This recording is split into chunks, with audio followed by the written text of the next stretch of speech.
the Rafale has become very familiar, especially in the last few years to us here in India. It's going to be the Indian Air Force's brand new jet. Let me tell you a little bit about this aircraft. It is by no means a small fighter aircraft. It's over 15 meters long and over 5 meters high. So by no stretch of imagination is this a small little light fighter. It weighs more than 24,000 kilograms, and 9,500 kilograms is its load carrying capacity. So a huge multiplicity of options as far as weapons and equipment are concerned. 10.9 meter wingspan means these delta wings can carry a huge amount of fuel. It has a top speed of 1.8 Mach, 1.8 times the speed of sound, which is essential in modern air power and air combat. It has an approach speed of less than 120 knots, making it quite safe for pilots during that crucial landing phase. 50,000 feet is the maximum operating altitude of this fighter, which is quite high. And remember, like I said, that large fuel carrying capacity in those delta wings means it has a range in excess of 4,000 kilometers, which is large for a modern fighter, and a maximum thrust of 7.5 tons from each of those monster engines, making this one of the most maneuverable and agile fighters in the sky today. Most important of all, and the first thing, is long-range weapons. The missiles on this particular aircraft, mainly the Meteor air-to-air missile and the Scalp cruise missile, make this an aircraft that can execute a long-range fight unlike anything that the Indian Air Force has currently. It has a self-protection suite that makes it one of the most survivable fighters in the Air Force right now. If there are incoming missiles from enemies, it can still survive using its self-protection suite. It has one of the most advanced radars ever built for a fighter. It's an active electronically scanned array radar, unlike anything that the Indian Air Force has used before, and capable of guiding those long-range weapons that make it a game changer. A huge plethora of sensors that provide a really clear picture of the battlefield and are able to track targets very accurately to help those weapons execute the fight. It's got one of the smartest cockpits, unlike anything that the Indian Air Force currently has, giving pilots more time to focus on the fight and less time to focus on actually flying the aircraft. So the burden on the pilot is far less on the Rafale. And very importantly, lightning fast turnaround means after every sortie, after every mission, there is a minimum of maintenance required so that this fighter can be revived and made fit for the next mission. Very short time. That's called turnaround, and it's a huge game changer for the military. Well, two aircraft, the Rafale and F-16, are almost similar when it really comes down to the dimensions. And Shivarur brings us a complete comparison of both the aircraft.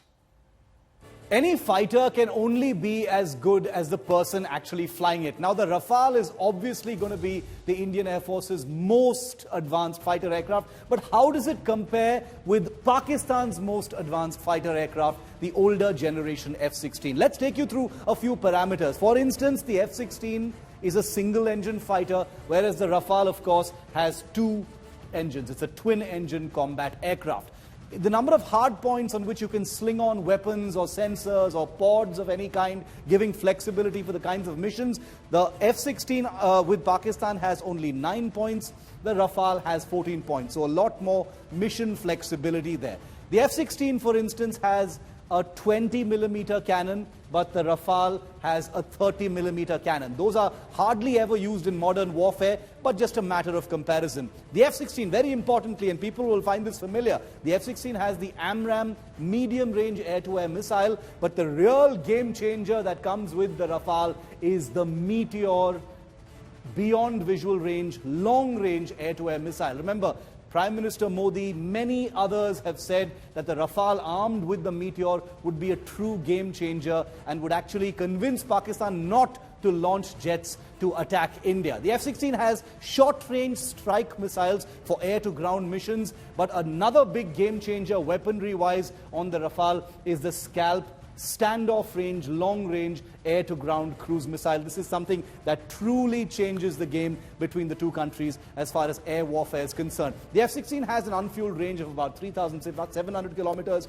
The range on the Rafale is about 4,220 kilometers. Of course, in the age of mid-air refueling, this kind of range could be extended indefinitely. The maximum speed on the F-16 is about Mach 2, a very comparable maximum velocity of about 1.8 times the speed of sound on the Rafale. In modern warfare, both supersonic jets, comparable speeds, but vastly different in terms of what they bring to the fight.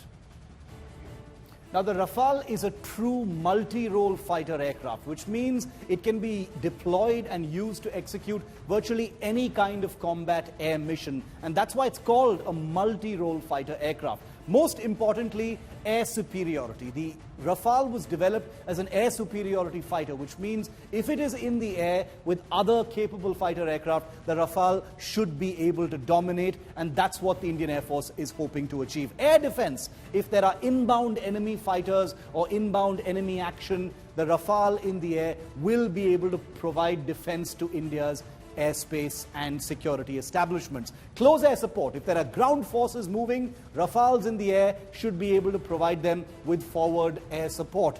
In-depth strikes like what the Indian Air Force did with its Mirage 2000s in Balakot is something that the Rafales would very easily be able to do. And considering they've got sensors and electronic warfare suites, reconnaissance is a very important part of any fighter mission. Remember, not all fighter missions need to involve the release of weapons. It can simply be about collecting data about the adversary or the enemy. Very importantly, anti-ship strikes. The Rafales will be equipped with missiles that can be sent out to sea on missions to conduct missions to destroy enemy ships of any kind. And finally, the most controversial, many would say, but also the most important, the Rafale would plug into India's nuclear deterrent and be part of the nuclear triad.